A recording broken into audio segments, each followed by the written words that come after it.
본 방송 중 나오는 건강 관련 내용은 체질이나 상황에 따라 개인차가 있을 수도 있다는 점 미리 말씀드립니다.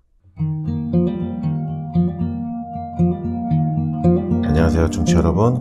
건강유정 유창희 원장입니다.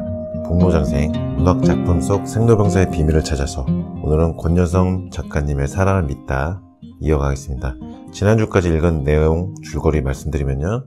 소설 속의 주인공 나는 연애에 실패한 뒤에 예전의 친구였던 그녀를 다시 만나게 되는 내용이었습니다. 그녀를 만나서 그녀의 단골 술집에서 만나서 서로가 사랑을 실패한 것에 대한 이야기를 안주 삼아 정담을 나누기 시작하는데요. 안주를 제육볶음으로 시키고 술을 시키는데 소주와 맥주를 시킵니다. 소맥을 만드는 건데요.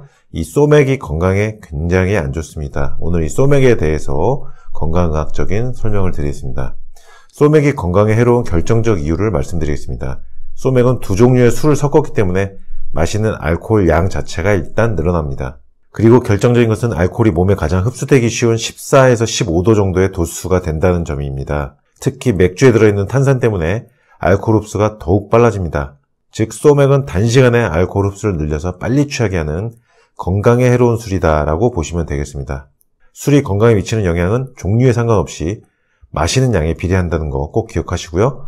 어쩔 수 없이 소맥을 마셔야 하는 상황이라면 소맥은 하루 2잔 이내로만 드시는 것이 안전합니다. 그래도 어쩔 수 없이 이 소맥을 2잔 이상 어쩔 수 없이 더 마셔야 하는 상황이 처해지는 경우가 있죠. 그런 분들은 물을 계속 마셔주시면서 희석시키는 게 그나마 몸을 지킬 수 있는 방법입니다. 그럼 권여선 작가님의 사랑을 믿다 술집에서 소주와 맥주 시키는 장면, 오늘 내용 김세원 아나운서의 낭독으로 함께 듣겠습니다. 그리고 일요일 저녁 편안하게 쉬시고요. 내일 월요일부터 또 건강하게 조심해서 한 주 잘 시작하시기 바랍니다. 건강유정은 내일 아침 8시에 다시 찾아뵙겠습니다.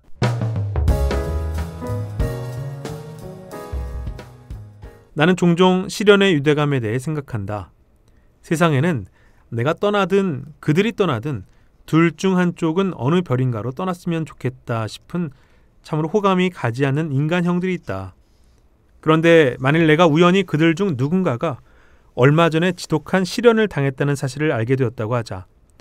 나는 몇 초 전까지만 해도 같은 하늘을 이고 살기조차 싫었던 그 인간을 내 집에 데려와 술을 대접하고 같은 천장 아래 재울 수도 있다. 심지어 술 냄새를 풍기는 그 인간의 입술에 부디 슬픈 꿈일랑 꾸지 말라고 굿나잇 키스까지 해줄 용의가 있다. 허기의 유대나 가난의 유대 같은 것이 있고 시험 강박의 유대, 채식주의자의 유대, 실종 자녀를 둔 부모들의 유대 등이 있을 수 있다. 내가 별난 인간이어서 그런지 몰라도 나는 시련의 유대만큼 대책 없이 축축하고 뒤끝 없이 아랫다운 유대를 상상할 수 없다. 그래서였을까?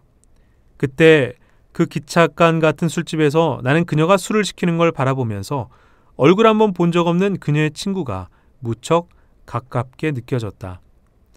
그녀의 친구와 나 사이에 생겨날 시련의 유대에 대한 예감만으로도 가슴이 설렜다. 물론 그녀의 매개가 절대적으로 필요한 상황이었다. 자리로 돌아온 그녀가 물었다. 차도 안 가지고 왔으니까 조금 마시는 것도 괜찮지? 나는 역시 괜찮다고 대답했다. 맥주하고 소주 시켰는데 어때? 오, 그래? 나는 소주를 좋아하지 않았지만 이의를 제기하지 않았다. 맥주를 마시면 그만이니까. 그리고 이런 기찻강 같은 분위기에서 시련에 대한 얘기를 듣다 보면 소주 몇 잔 정도는 곁들이게도 될 테니까. 맥주에 소주를 섞어 마시자. 괜찮지? 맥주에 소주를 섞는다니 기겁을 할 일이었지만 나는 이미 엉겁결에 괜찮다고 말해버린 후였다. 그녀는 뭔가를 미리 결정한 후 한 발 늦게 내 의사를 타진해왔다. 이것도 그녀가 변한 부분 중 하나일지 모른다고 나는 생각했다. 나는 그녀를 만난 후 줄곧 오 그래? 아니면 괜찮아? 라는 말만 되풀이하고 있는 듯한 느낌이었다. 그래, 그 친구한테는 뭔가 도움이 되는 얘기를 해줬어? 그 친구? 아, 그녀가 입꼬리를 올리며 웃었다.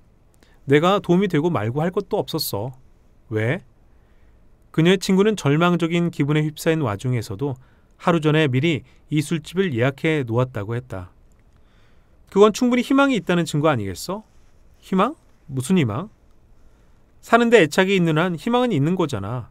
나는 그 희망을 은근히 회방 놓는 신용만 하면 됐고, 희망을 회방 놓는다는 게 무슨 뜻인지 나는 이해할 수 없었다. 그녀가 간단히 설명했다. 그래야 거기 희망이 있다는 걸 알지. 뭔가 잔뜩 어질러 놓아야 거기 공간이 있다는 걸 알듯이.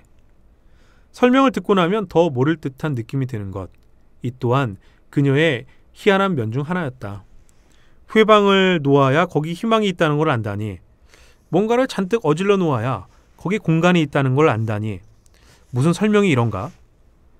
여 종업원이 쟁반을 날라왔다.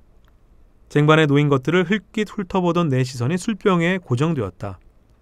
그제야 나는 비싸서 이 집에 자주 못 온다는 그녀의 말을 이해했다.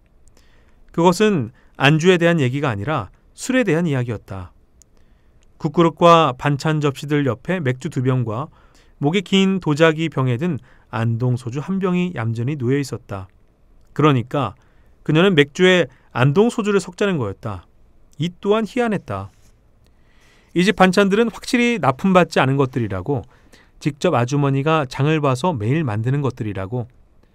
그녀를 이곳에 처음 데려온 친구는 힘주어 강조했다고 한다. 그리고 나서 묻지도 않고 그녀의 잔에 맥주를 따르고 안동소주를 섞었다. 고통은 무례를 용서하게 만드는 법이다. 친구는 술부터 들이켰고 그녀는 국부터 떠먹었다. 들이닥쳐 냉수 한 잔을 먹고 바로 본론에 돌입하는 빚쟁이처럼 친구는 술잔을 내려놓고 다그치듯 물었다. 넌 그때 어땠어? 이럴 땐 어떻게 해야 계속 숨을 쉬고 살 수가 있는 거야?